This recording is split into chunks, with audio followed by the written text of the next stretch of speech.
Conspiracy people who think that people are giving signals, you just get off the stupid internet and stop with it. And he wasn't assassinated by Israel.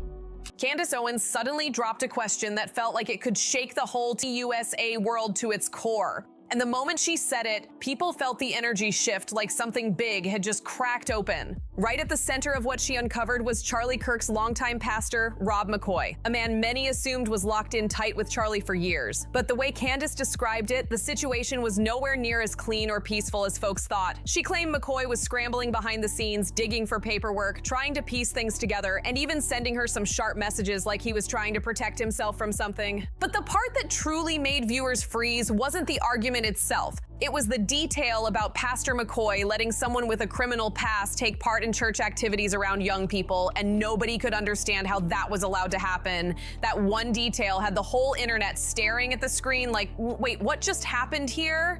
Then Candace said something even more intense. According to her, someone connected to the situation was suddenly trying to cut a deal, pushing for a quiet plea before any pretrial could even begin. It sounded like people were trying to get ahead of something before more eyes landed on the case, and it made the whole situation feel even messier. For those who didn't know him before all this, Rob McCoy is the pastor at Godspeed Calvary Chapel and was widely seen as Charlie's closest friend and spiritual guide for years. Charlie was shot. He called me, says, "Dad, Charlie's been shot in the neck. Please call every pastor and pray."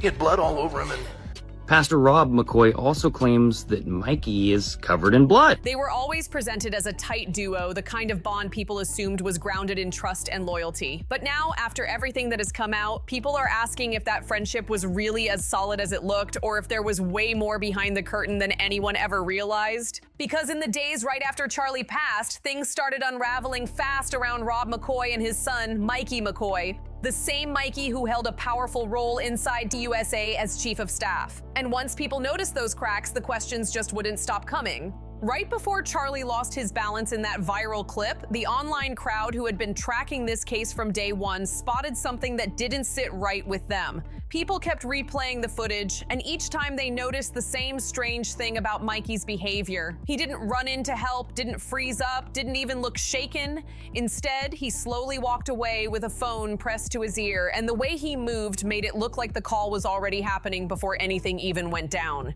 That's the moment the internet lit up with the biggest question of the whole situation. Who was Mikey talking to less than a second before Charlie collapsed?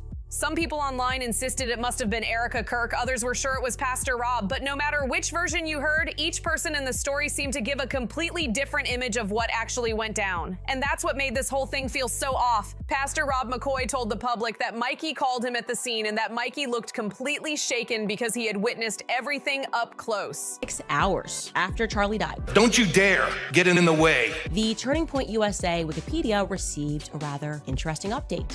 Pastor Rob McCoy somehow got his own heading. They want to cut a deal with you, and they want to see if you want to do a plea bargain before we get to a pre-trial. Watching, the minute Charlie was shot, he called me, says, "Dad, Charlie's been shot in the neck. Please call every pastor and pray." It's okay, son. He has wits about him. He was just directing. He had blood all over him, and But the internet couldn't ignore the obvious. That explanation didn't exactly fit with what everyone saw in the viral video. The video shows Mikey walking away calmly, not panicking, not running, not hovering over Charlie, just moving off to the side with the phone already up to his ear. So if Pastor Rob says one thing but the footage shows something else, then the original question comes right back. Why did Mikey look so calm? Why did the phone call begin before anyone even processed what happened? And why does every new version of events create more fog instead of clearing anything up? People aren't confused because they want to believe wild theories. They're confused because every time someone tries to explain the timeline, the details don't line up.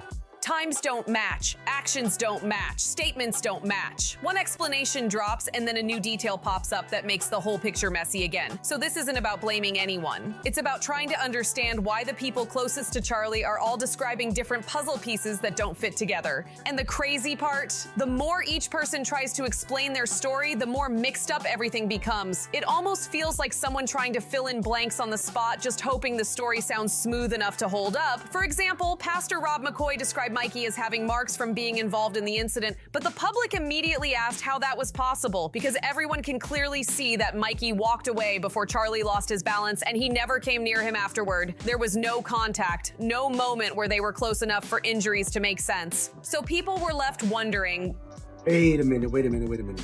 Let's see that again. And my husband's chief of staff, the amazing Mikey McCoy. why would Pastor McCoy describe it like that? Why add such a questionable detail when the video is right there for the world to see? Some folks online believe he was trying to paint Mikey as someone who rushed in heroically instead of someone who looked calm and detached in the footage. But this is exactly where the story spirals into an even more confusing direction. Because then came Erika Kirk's version. She said she was the first person Mikey reached out to after the incident. That claim was repeated in a major article saying that Ms. Kirk was sitting in her mother's hospital room at 11:23 a.m. when she suddenly saw a call coming in from her husband's longtime assistant, Mikey McCoy. And that one line reopened the whole debate. If Pastor Rob said he was the one Mikey called, but Erika says she was the first he contacted, then who actually got that call? And why does each version shift depending on who is telling it? Nothing adds up, and that's exactly why the internet can't stop digging. Erika later said that she somehow knew the words "he's in trouble" even before Pastor McCoy shouted anything, like she sensed it before it was spoken. But this is where things get messy, because both Erika and Rob McCoy claim that Mikey called them right after the incident, literally within seconds. And unless someone magically made two calls at the same exact time, that just doesn't add up. The only way it could have worked is if it was a group call, but neither of them mentioned that, and even if it was, the versions don't match at all. Erika says Mikey yelled, "He's in trouble," with panic in his voice, while Rob claims Mikey calmly said something completely different, something about aiming toward Charlie's neck. Turning Point USA Orbit described Mikey McCoy in this very unique manner. I want you to take a listen to that. Let me tell you who the heroes were in this whole thing. We're going to start with 23-year-old Mikey McCoy. And that's when the great Mikey McCoy showed up. And my husband's chief of staff, the amazing Mikey McCoy. My friend Mikey McCoy, the brilliant 24-year-old who at the time when Charlie was shot was 23 and was a hero that day. I used to be known as Charlie Kirk's pastor, now I'm known as Mikey McCoy's dad. He clicked into gear eventually. He did. It was amazing. Mikey was a heroic figure. Those aren't just small differences. Those are two totally different emotional reactions and two totally different lines. And then there's the video, the part nobody can ignore. The footage clearly shows Mikey with the phone already at his ear, but he's not dialing anything, not swiping, not tapping, not opening the call screen, nothing. He just lifts the phone like the call had already started before Charlie even lost his balance. That's why the internet keeps asking, Ola, what exactly is going on here? This isn't about pointing fingers at someone, it's about trying to keep the timeline clean and real. Right now, we have a video that doesn't match the explanations, two opposite versions of the same call, claims that don't line up with what the camera recorded, and Mikey standing there looking surprisingly calm for someone watching a chaotic moment unfold. The confusing part isn't that people want answers. The confusing part is that every time someone tries to clear things up, the whole story gets more tangled. The timing, the movement, the statements, the footage, none of it fits together smoothly. And the more the people closest to Charlie try to describe what happened, the more the public feels like pieces of the puzzle are being shoved into the wrong spots. At this point, folks online are desperate to understand what really went down in those first seconds after the incident. The exact moment the camera caught Mikey lifting that phone. And what made things explode even more was the phrase that went viral, "Mikey McCoy is amazing." It became a meme overnight, but not in the way anyone in the situation wanted, because people kept saying the same thing. Mikey's reaction didn't match what you would expect from someone caught off guard. Some viewers even said he looked more like someone expecting something, not someone watching it all unfold without warning, and once that thought hit social media, everything spread like wildfire. If I'm saying his last name right, Thomas Kimono was a man who was factually put away into prison. I'm going to read you an email that I received from one of his victims who is now an adult. I was 8 years old, living in Dana Point, California, when Thomas approached my friend and I to help him find his cat. He took us to a park behind my house and tried to molest me before I ran away. I was a key witness in his trial before he was sentenced. Then things took an even stranger turn when Erika Kirk made her first public appearance after losing her husband. Her voice was shaking, she looked devastated, and out of all the names she could have thanked, she chose to speak about Mikey McCoy, and not just casually. She repeated the word amazing multiple times, almost like she needed people to see him a certain way. That single moment sent the internet into full meltdown mode. People couldn't figure out why Mikey was being praised so heavily when the video clearly showed him remaining calm, walking away, and staying on the phone during the exact moment everything went wrong. No panic, no stepping forward, no instinctive reaction to help. Just calm movement while talking on the phone, and that's the part nobody can forget. So when Erika stood on that stage and poured warmth and gratitude onto Mikey, a lot of viewers felt like something wasn't matching up. Some fans thought she was simply saying thank you from a place of grief and emotion, but others felt a whole different energy, like she was trying to protect him, defend him, or rewrite how people viewed his reaction. And that's why the public still can't stop talking about this moment, because nothing about it is simple and every version of this story keeps twisting in another direction. Something felt off from the start, because in speech after speech from people connected to Turning Point USA, Mikey, only 23 years old, kept getting described with glowing words like hero, great, and amazing, as if everyone was trying to build him up at the exact moment the public was raising eyebrows about his behavior. It was like the praise was coming in louder because people were questioning him, not despite it. One interview especially caught attention when an insider said with a shaky voice, "Let me tell you who the heroes are in this whole story. We'll start with Mikey McCoy, 23 years old," and then continued hyping him up like he was the centerpiece of the entire event. And when the speaker added, comes back guilty, unbelievably guilty, and I wind up give me an 8-year sentence, didn't have a record, so I did 4 years change. So I did 1,536 days for a crime that I didn't commit. That's when the great Mikey McCoy came along. Viewers were sitting there wondering, why the heavy emphasis? Why push the name like a slogan when the clearest video we have doesn't show Mikey doing anything heroic at all? That made the public start asking a whole new set of questions. Who is building the Mikey narrative? Who wants him seen as the heart of the story? And why is someone working so hard to protect his image right at the moment people are questioning his reaction in that viral clip? More and more people online began to feel like there was some quiet effort happening behind the scenes, something meant to reshape how Mikey was viewed that day, almost like a soft rebranding. It looked like Mikey was being positioned as a key figure and inspiration, someone meant to look strong and central. But before people could even wrap their heads around that, the story twisted again. This time with Candace Owens dropping a new claim that had nothing to do with Mikey and everything to do with his father, Pastor Rob McCoy. And the revelation was so intense that it made all the earlier praise around Mikey feel even stranger. According to Candace, Pastor McCoy once allowed a man with a criminal past to participate in youth activities at the church, which immediately made the entire community pause and ask the same thing. How could a leader not do a deeper check, and why would he allow that situation in the first place? It left people stunned because the decision didn't make sense given the risks involved. But it didn't stop there. Candace also shared that she received an email from someone, now an adult, who claimed to be directly connected to the situation from years ago. That part made the public freeze, not because of the email itself, but because Pastor McCoy didn't just allow the man to be near youth, he also brought him onto his podcast and let him tell the world he had been wrongly convicted. Some people saw that as a story about second chances or the possibility of mistakes in the justice system, but others felt a whole different level of confusion. Why allow someone with that kind of history around young teens at all? Why give him a platform without considering how families might feel? For them, it was less about forgiveness and more about safety, and they didn't understand why that line was crossed. And that's when things got even messier, because Candace suggested that this wasn't the whole story, hinting that the real picture might be a lot bigger, and that what people were seeing was just the start. She implied that these details could completely change how people understand Pastor McCoy, how he runs things, and why he's been so fiercely protective of his son's image from the moment questions about Mikey started. This raised one huge question: why would a pastor take such a big risk? And why lift Mikey up as a hero when the viral video does not support that narrative? And why are all these details surfacing now, right when the public is scrutinizing Mikey's reaction in those first few seconds after Charlie went down? What once looked like simple praise and gratitude suddenly turned into a web of unanswered questions.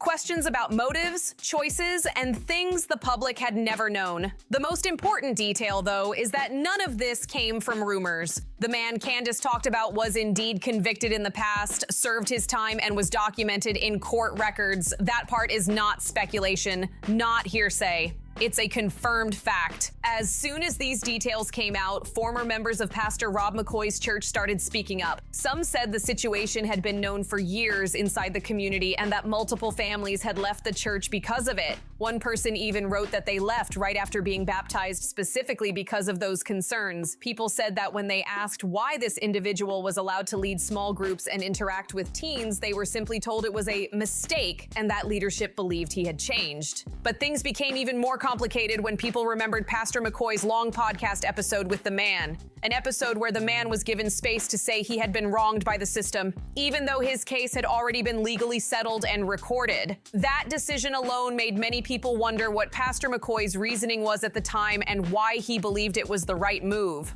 All of this stacked together, the praise around Mikey, the contradictions in the timeline, the confusion around the phone call, the new details about the past, left the public feeling like they were staring at a story with too many missing pieces, and every attempt to explain things only made the picture blurrier. He didn't address the seriousness of the situation, didn't offer any kind of caution, and instead let the man insist he had been wrongly convicted and spent 1,736 days behind bars for something he said he didn't do. That moment alone left the entire community stunned because they couldn't understand why a pastor would let such a sensitive conversation happen without proper context or warning. People kept asking the same thing. Why didn't Pastor McCoy look into the details more carefully? Why wasn't there any acknowledgement of the risks that come with giving someone with a heavy past a public platform like that? And why was this conversation presented so casually, especially when so many families in the congregation had real concerns about safety and transparency? Then the story around Charlie Kirk became even harder to follow when people looked back at a sermon Pastor McCoy gave shortly before Charlie's incident. In that message, Pastor Rob claimed Charlie had changed some of his views after a meeting in Hampton, speaking as if Charlie had gone through a major shift that none of the public had ever heard him talk about. It felt like a sudden revelation dropped into the story without any supporting context. Pastor McCoy said something along the lines of being at a summit together, describing it as a powerful moment. He then claimed Charlie was adjusting his approach to certain global topics, adding that tensions around him had supposedly increased afterward, but viewers couldn't help pausing because parts of the story didn't flow clearly and the details didn't match what Charlie had publicly shared in the past. People noticed the contradictions instantly. Rob said Charlie was trying to avoid tension on one topic, then immediately claimed he was shifting his focus toward another sensitive area and receiving more pressure because of it. And there was no confirmation from Erika, no confirmation from anyone inside Turning Point USA, and no public statement from Charlie that showed this sudden shift actually happened. That led everyone to the same question. Why did Pastor Rob tell that story like it was a verified fact? What conversation was he referring to? What proof did he have? Even Candace Owens said something along the lines of, "What are you talking about? And why are you saying that?" Because the timeline just didn't line up with anything the public knew. The confusion only grew from there. Rob's version didn't match the known timeline, didn't match Charlie's recorded speeches, and didn't match anything Charlie had posted online. Viewers couldn't ignore that whenever Rob tried to explain something about Charlie, the story somehow became more cloudy instead of clearer. And when people put this moment next to the detail that Pastor McCoy had previously allowed someone with a serious past to interact with youth at his church, the community began wondering if he was accidentally revealing things, trying to nudge the story in a certain direction, or leaving out parts the public never knew. The more people compared the details, the more tangled the whole situation felt. At this point, it no longer looked like simple confusion. It looked like a trail of contradictions, odd decisions, and unanswered questions stacking up one after another. And the biggest question floating in the air was this: why do all the details surrounding Pastor Rob, from the church decisions to the podcast choices to the story about Charlie, contain so many unclear pieces? People also wondered why Rob told the audience that Charlie had started receiving more threats after supposedly adjusting his stance. That comment made a lot of listeners pause because it opened a bigger, heavier question. Was someone trying to steer the story in a specific direction early on, before any names were released, before any official statements were made? Some online users even wondered if someone was unintentionally pushing the blame toward an entire community before investigators had identified anyone at all. It wasn't an accusation, just a reminder that Rob's words created that room for interpretation, and he may not have realized how it would sound to thousands of listeners. But the situation didn't end there, because a podcaster named Baron Coleman decided to do a live video breakdown of Pastor McCoy's sermon. And right in the middle of that live stream, in front of thousands of people watching in real time, something shocking happened. Pastor Rob McCoy suddenly switched the sermon video to private and removed it from public view immediately. Right in the middle of the analysis, the moment he did it, the live stream chat went wild because viewers couldn't ignore the timing at all. And people were left staring at the screen asking, why now? Why hide it at this exact second? And that moment only added more fuel to the growing confusion, making the entire situation feel even more mysterious than before. The moment that sermon disappeared from the internet, everything blew up online. Viewers couldn't understand why something presented as a normal message of faith was suddenly made private right when someone was breaking it down on a live stream. Why remove it so fast? Why hit delete the exact second people started asking questions? Comments came flying in. One person said they had spent years researching Calvary Chapel and Pastor Rob McCoy, and the more they looked, the stranger everything felt. Another viewer in the live stream asked, have they taken the video down yet? And the answer came back instantly. Yes, it was gone. No warning, no statement, no explanation, just silence and a lightning fast removal that made everything look even more suspicious. And that's when the bigger questions started rolling in. If there was nothing to hide, why pull the video? Why remove it right when someone was reviewing it? Why hit delete at the exact moment people were catching details that didn't match the public story? It looked like someone was scared something might leak out. Candace's mother, Di Owens, later made a bold comment saying Pastor McCoy seemed to have quite a few secrets, and whether people agreed or not, it definitely made folks start paying attention. Candace then pointed out something almost nobody had noticed. Most of the people inside Turning Point USA's faith group, a spiritual advisory circle connected to the organization, had military backgrounds. That's not hidden information, but barely anyone ever stopped to ask why a media-focused political group had so many religious leaders with military experience.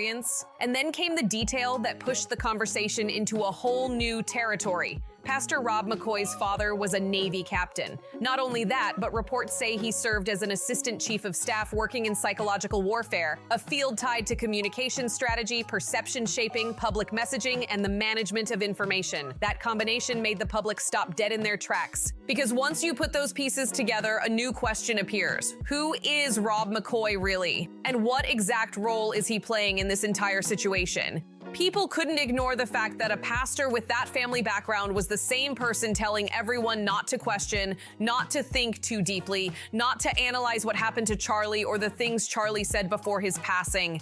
Why would a pastor tell people to stop asking questions at a moment when faith usually calls for clarity? Why ask the public to turn their brains off right when emotions were running high and people were trying to understand what happened? And why were so many of his details completely different from what others said? The more people looked into his comments, the more it felt like Rob wasn't just sharing a story. He was guiding the story, shaping it, steering the emotions of his listeners, pulling in dramatic elements about danger, tension, and big changes in Charlie's beliefs. It created a whole atmosphere around Charlie that didn't line up with any official statements or any of Charlie's past public words. And when people dug up his sermon and tried to analyze it, he deleted it on the spot, which only made every detail look heavier. That led people to ask the question nobody wanted to say out loud: is Rob McCoy trying to control the story, or is he trying to hide something? Because no matter how kindly someone interprets it, the pattern is still there. His stories shift and his details don't match others. His timeline never fits, his reactions seem defensive,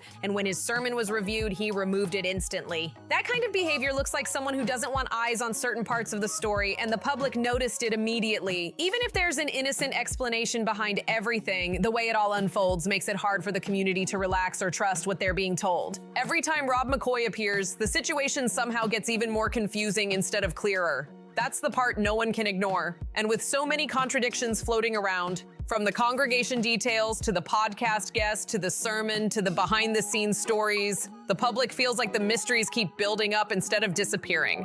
If you're still here listening, thank you for sticking through these details because most people overlook the small pieces. But those small pieces are exactly what help reveal the things hidden in the shadows. This story is still full of gaps, full of confusion, full of moments nobody has explained properly. And you, in the viewers, are the reason these gaps can't just be buried or forgotten. So let me know in the comments what you think is going on. Who do you believe is shaping this story? What parts do you think aren't being told? And what do you feel is being kept behind the curtain? Your thoughts matter, every single one, because when people share their perspectives, it helps connect the dots others can't see. Make sure to drop your comments below, whether you agree, disagree, or have new questions to add. It all helps push the truth forward. And don't forget to like this video if you want more deep dives like this. Hit subscribe and turn on notifications so you never miss an update, because the next chapter in this story is going to get even more intense and you do not want to miss it. See you in the next one.